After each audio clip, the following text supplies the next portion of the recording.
নমস্কার বন্ধুরা, পৃথাকুন্তির পাকশালায় সবাইকে স্বাগত। আশা করি সবাই খুব ভালো আছেন।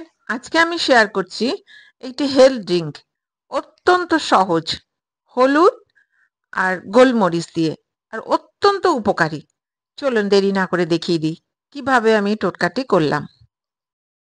এখানে আছে হলুদ গুঁড়ো, এখান থেকে আমি 3/4 চা চামচ হলুদ গুঁড়ো নিয়ে নেব। আর গোলমরিচ আছে কয়েকটা, গোলমরিচ গুঁড়ো করে 1/4 চা চামচ করে নেব। আর আছে 1.5 কাপ জল। একটা সসপ্যানে দিয়ে দিলাম 1.5 কাপ জল, দিয়ে গ্যাসটা অন করে দিলাম। এবারে দিয়ে দিচ্ছি 3/4 চা চামচ হলুদ গুঁড়ো আর 1/4 চা চামচ গোলমরিচের গুঁড়ো দিয়ে একটু নেড়ে নিলাম। এটা ফুটিয়ে আমি 1 কাপ করে নেব। এই কাড়া বা হেলথ ড্রিঙ্কটা আমি আমার দাদুর কাছে শিখেছি বানানো। আমার দাদু তো আয়ুর্বেদিক ডাক্তার ছিলেন, তো উনি তখন রুগী দেখতেন আমাদের ছোটবেলায় নাড়ি দেখে। নাড়িটা টিপে বসে থাকতেন, রুগীকে কিছু বলতেই হতো না, উনি রোগ বলে দিতেন কি রোগ হয়েছে। উনি এত ভালো ডাক্তার ছিলেন।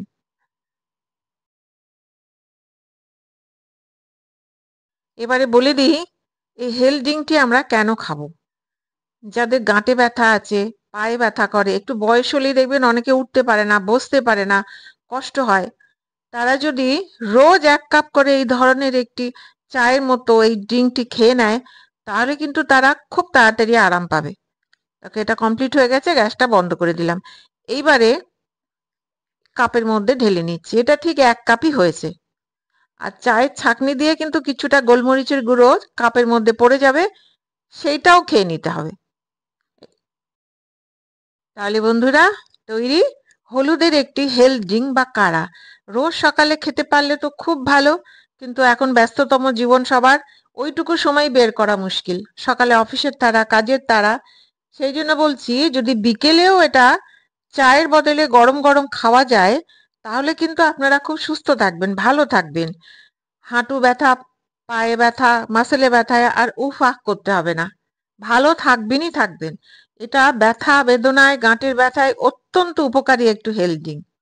তাহলে বন্ধুরা, দেখা হচ্ছে একটি নতুন রেসিপি নিয়ে। আমার এই ভিডিওটা যদি ভালো লেগে থাকে তাহলে প্লিজ সাবস্ক্রাইব করে দেবেন, আর আমাকে কমেন্ট করে জানাবেন আপনারা কেমন আছেন। ভালো থাকুন, সুস্থ থাকুন, ব্যথা মুক্ত থাকুন।